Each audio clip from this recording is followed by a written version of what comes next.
Hello, my name is Frank Clegg, and I've spent over 40 years in the technology sector. My most recent position is a president of Microsoft Canada. In my career, I've seen the tremendous benefit that technology can provide. I've also seen the potential harm if technology is not implemented correctly. And I believe our current implementation of wireless technology is not safe. That's why I co-founded Canadians for Safe Technology and why I joined the business advisory group of the Environmental Health Trust. I am especially concerned about our current implementation of 5G wireless technology. And the more research I do and the more experts I talk to, the more concerned I become. Now, there's no doubt that there are benefits such as autonomous vehicle and faster download speeds. At the same time, I think there is potential harm. I think it's important that we understand that 5G is not just an incremental number on our cell phones. In fact, over 230 scientists and researchers from 41 countries around the world have formally written to the United Nations, their member nations, and the World Health Organization expressing their concern over the planned rollout of 5G technology, especially for vulnerable populations such as children, pregnant women, and the environmentally sensitive. They have been joined by state legislatures and federal regulators who have asked the FCC to provide evidence that there is no harm from the rollout of 5G technology. There is no doubt that the engineers and businesses and companies that roll out technology are well-meaning. However, their focus is on being first to market and getting new products into the market as efficiently and quickly as they can. I am not aware of any research or studies by my industry or related industry that deal at all with the health or safety effects of wireless technology. Here are some important facts about 5G. 5G technology has not been tested. I am not aware of a single study that shows that 5G technology is safe. 5G, as in all other wireless technology, gives off radio frequency radiation, which is absorbed in the human body and accumulates in the human body. One segment of 5G technology are millimeter waves.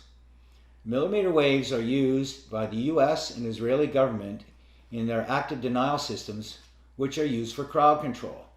And what they do is they provide a very painful reaction in the skin organs of the body.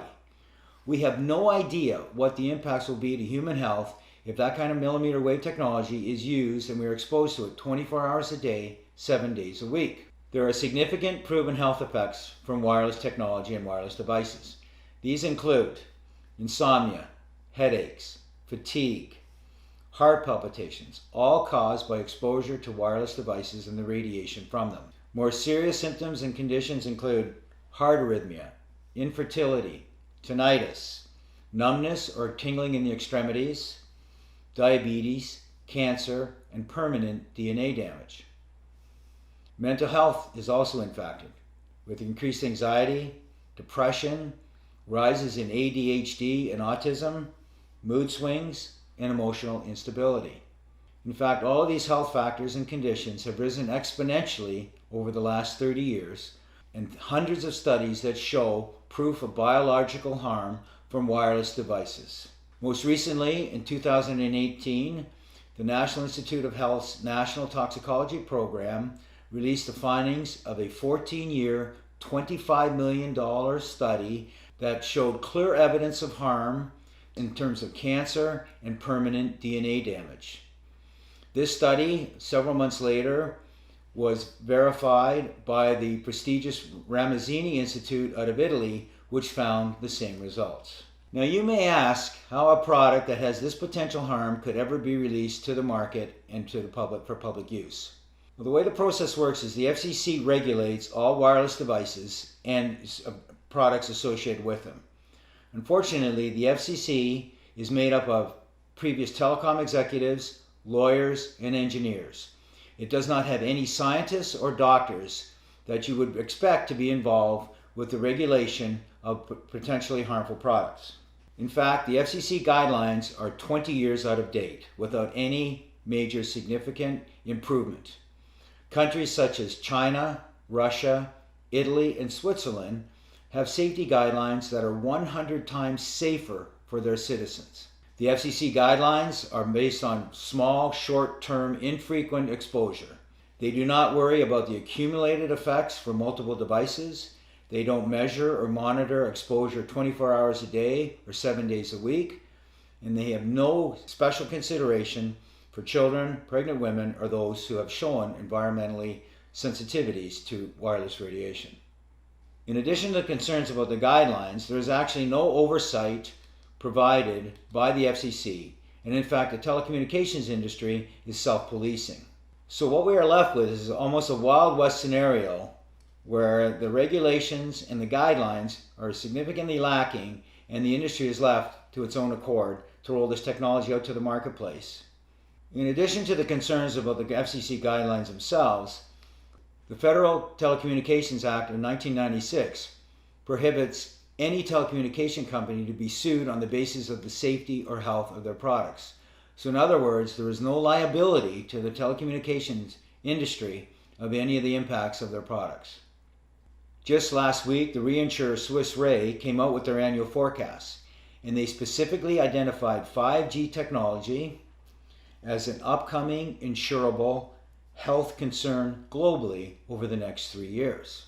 There is also mounting evidence that the telecommunications industry knew about the potential impacts of RF radiation years ago.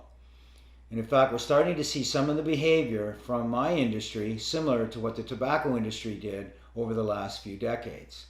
The telecommunications industry has over 500 lobbyists working in Congress and other areas of legislature protecting the industry.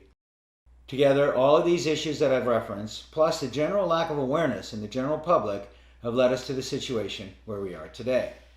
So where are we today? Today we currently have a significant amount of exposure in our homes, in our businesses, in our schools, and in most public areas we go to. Cisco has announced and predicted by 2030 there will be over 500 billion wirelessly connected devices in the world. That works out to be almost 60 devices for every person on the planet. Many states and cities around the world are debating and passing legislation about the rollout of 5G technology. And in fact, what we're seeing in the US is at the federal and the state level, they're fast-tracking some of this legislation to support the rollout of 5G infrastructure. Unfortunately, this legislation seems to be taking away all individual rights and the rights of local towns and counties and cities and passing more power to the telecommunication companies. We believe this is a historic and precedent-setting power shift from the individual and state and local level over to an industry. In fact, many communities in the US and around the world are passing moratoriums preventing the rollout of 5G technology until it is proven safe. 5G will impact you personally. There are designs that show the requirement for small cell 5G antennas as close as every third house in the neighborhood and could be as close as every 500 feet in public areas. The impact of that radiation at that level of frequency and intensity and power 24 hours a day and 7 days a week is unprecedented and is not understood.